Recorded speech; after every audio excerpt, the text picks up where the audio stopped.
Salut, alors aujourd'hui je vais vous montrer deux manières faciles de faire votre eau de riz et d'utiliser ça sur vos cheveux. Mais avant de commencer, j'aimerais qu'on parle un peu de différents types de riz. Il y a différents types de riz. Il y a le riz blanc, le riz noir, le riz rouge, le riz marron. Il y a même d'autres types de riz. Alors sachez que chaque type de riz a ses bénéfices. Donc, l'un des bénéfices par rapport du riz en général, c'est que le riz contient des protéines. Ça contient au moins 16% de protéines.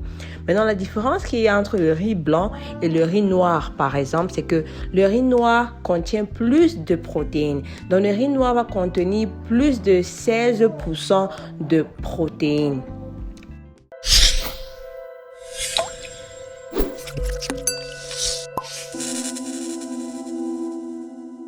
D'autres bénéfices aussi du riz, c'est que le riz en général contient un ingrédient qu'on appelle inositol. Ça signifie que ça adoucit les cheveux et aussi ça permet aux cheveux d'être flexibles, ça permet aux cheveux d'être élastiques. Une autre raison, c'est que quand le inositol pénètre dans les cheveux, ça continue de fonctionner même si après tu aies rincé le riz de tes cheveux. Donc cela signifie que tu n'as pas besoin de laisser le riz sur tes cheveux des jours et jours. Tu n'as pas besoin d'utiliser l'eau de riz comme ton leave-in. Tu peux seulement utiliser ça comme ton traitement et après que tu aies rincé, le riz va continuer à fonctionner sur tes cheveux. D'autres bénéfices du riz qui viennent surtout du riz noir, parce que le riz blanc n'a pas ces bénéfices-là, c'est que le riz noir contient ce qu'on appelle le flavonoïde. Et le flavonoïde-là, ça stimule la pousse des cheveux, ça réveille les follicules qui sont endormis. Le riz noir aussi contient ce qu'on appelle la glucoside. Donc, ça agit comme un humectant. Donc, ça hydrate les cheveux. Ça a presque le même rôle que la glycérine. Donc, vous voyez que le riz noir et le riz blanc sont quand même différents. C'est pourquoi je vous conseille, si vous pouvez mélanger tous ces riz-là et utiliser en même temps, ce sera vraiment super parce que vous aurez les bénéfices de tous ces riz-là. Mais si tu ne peux pas, utilise le riz que tu as à la maison. Ça peut être le riz blanc, ça peut être le riz noir, ça peut être le riz rouge. Alors, j'aimerais préciser quelque chose. Si tu vis en Amérique ou bien au Canada et que tu utilises ton riz, il faut savoir que le riz dans ces pays-là contient ce qu'on appelle l'arsenic. Et l'arsenic est vraiment toxique pour la santé. Donc, tu devras suivre vraiment les conseils que je vais donner dans ce tutoriel tu devras vraiment suivre les conseils que je vais donner dans ma vidéo. Mais si tu vis en Afrique ou bien en Inde ou bien en Europe, le riz de ces autres pays-là ne contient pas de l'arsenic ou bien ça contient seulement un tout petit peu d'arsenic. Donc, vous êtes vraiment safe. Alors, l'une des choses qu'on va faire pour commencer, c'est que comme moi je vis en Amérique, je vais commencer par rincer mon riz. Et en rinçant le riz comme ça va enlever une partie de l'arsenic. Donc, on va rincer le riz. La deuxième chose qu'on va faire, c'est qu'on va bouillir le riz. La méthode facile et rapide ici, c'est de bouillir le riz et de prendre cette eau-là qui a bouilli. Donc, comme je suis ici là aux États-Unis, moi je dois bouillir mon eau. Donc, dès que je mets le riz dans la marmite, je mets une boîte de riz et je vais mettre 10 boîtes d'eau. L'eau doit être en grande quantité pour pouvoir enlever cet arsenic-là et aussi enlever ce qu'on appelle starch du riz.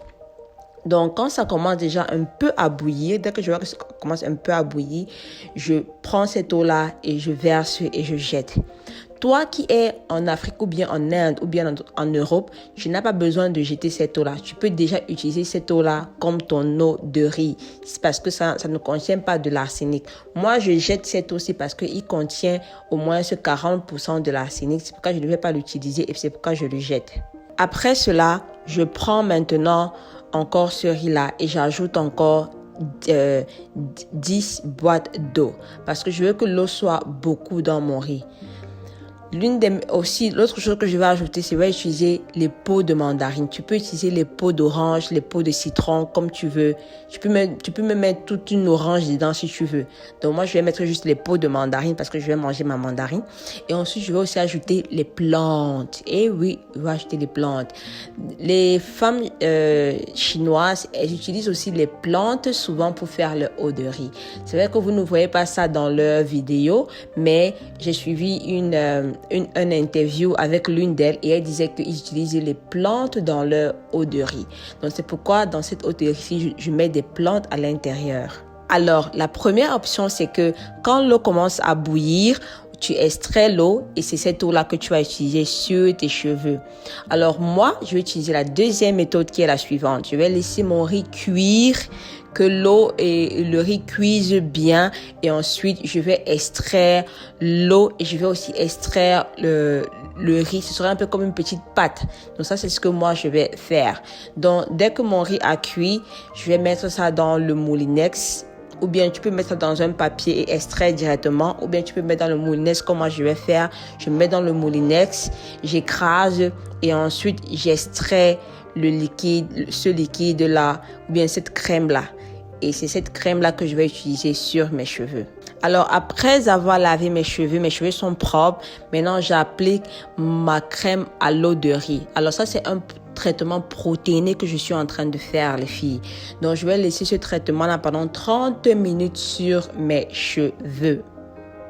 Après avoir rincé l'eau de riz, je vais appliquer un traitement hydratant qui ne contient pas de protéines parce que j'ai besoin de redonner de la souplesse à mes cheveux parce que je viens de faire un traitement qui est super protéiné. Donc j'ai besoin de faire un deuxième traitement hydratant pour redonner de la souplesse à mes cheveux. Si tu vis en Afrique et tu as besoin des produits naturels pour tes cheveux crépus, visite la marque Natura Rizado et n'hésite pas à les contacter. Alors, il faut savoir qu'après avoir rincé cette eau de riz là, j'ai remarqué que mes cheveux étaient adoucis, mes cheveux n'étaient pas durs, c'était mou, vous voyez. Et aussi, mais j'ai vu que mes cheveux étaient adoucis, mais j'ai aussi vu que mes cheveux étaient forts. Donc, c'est pourquoi l'eau de riz, on dit que ça adoucit les cheveux. Oui, c'est bien pour adoucir les cheveux à cause de l'ingrédient que ça comporte. Ça contient du inositol. Et aussi, comme je vous ai dit, après avoir fait un soin protéiné, il faut toujours faire un soin hydratant. C'est ça en fait. Donc voilà un peu, j'espère que vous avez aimé cette vidéo aussi. Je voulais vous montrer comment faire un soin protéiné à la maison avec ce que vous avez dans votre cuisine. Et vous pouvez le faire une fois par mois ou bien une fois tous les 2 mois. Et si tu n'es pas encore abonné, abonne-toi et on se voit à la prochaine vidéo.